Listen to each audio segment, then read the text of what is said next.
What's up, folks? How we doing? Thanks for checking out the video. A little bit of a discussion on the Shearwater 125. I am offshore fishing in Pensacola. Those little bitty cars over there is where I'm parked, and I'm trying to stay out in front of that area and not get blown too far down west.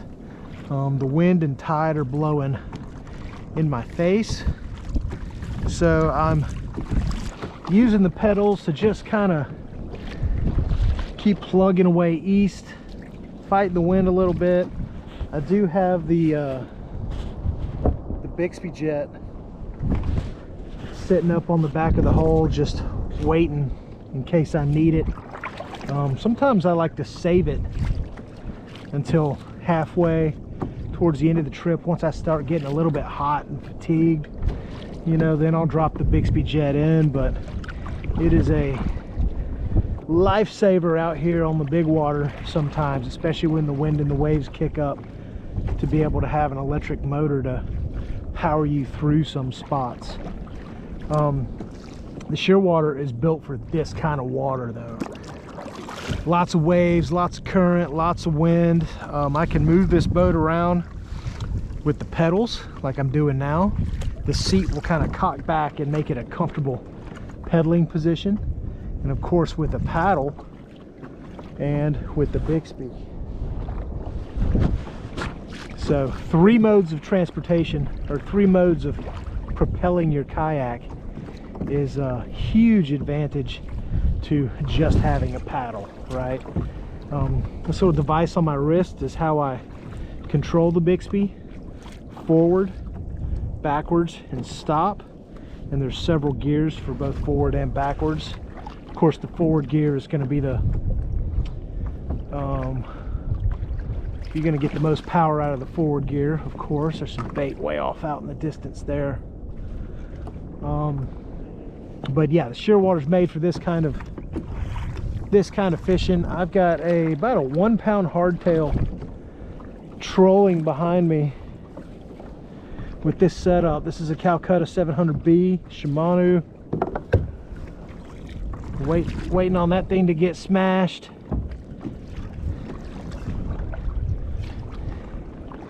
And the name of the game out here is to the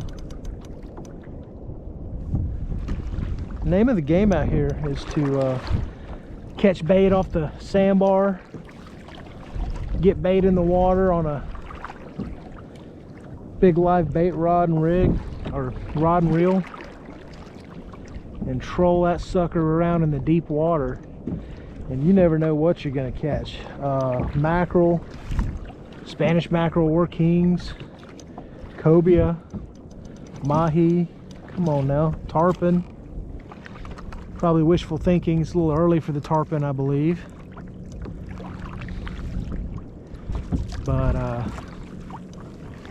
yeah, I started offshore kayak fishing in a sit-inside actually, and upgraded to what I thought was an upgrade. I mean, it was definitely an upgrade to a sit-inside, but the Jackson Big Tuna, because it had a bait tank. But it was a monster, you know, 14 feet long, bait tank that takes on water, and the wind and the waves kick up out here, and that thing is a barge to move. So having the Shearwater, as nimble as it is, and having 3 different modes to propel the boat, make it really, really easy to get out here, get on some bait, and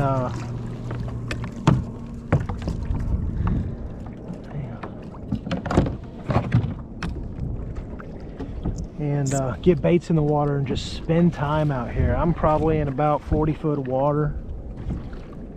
Wind's blowing about 15 miles per hour, and there's a big wave that comes in here and there. I've got another bait just kind of chilling. I don't have a bait tank on me. I do, but I don't want to use it. So I've got another bait rigged up. It's just kind of, you know, I've only got the leader out, so he's swimming along with the boat right here. So if I lose this bait that I've got clicking behind me, I could just swap rods and get this bait out back. Yeah, there's a big old wave. But Shearwater is where it's at when you get to the big water, and it's because of, you know, the 3 modes of propelling the boat.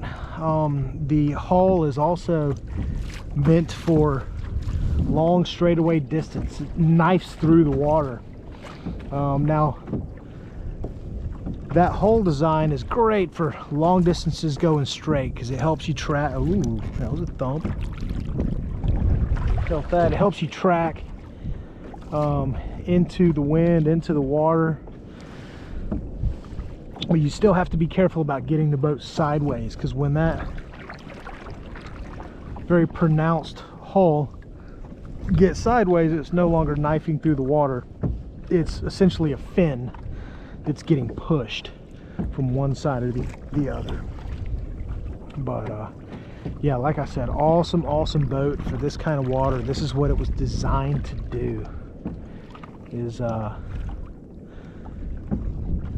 move around and deal with this kind of big water, but do it so the angler can be comfortable. And right now I'm just maintaining speed, right? There's where I parked. I'm trying to stay out in front of where I parked.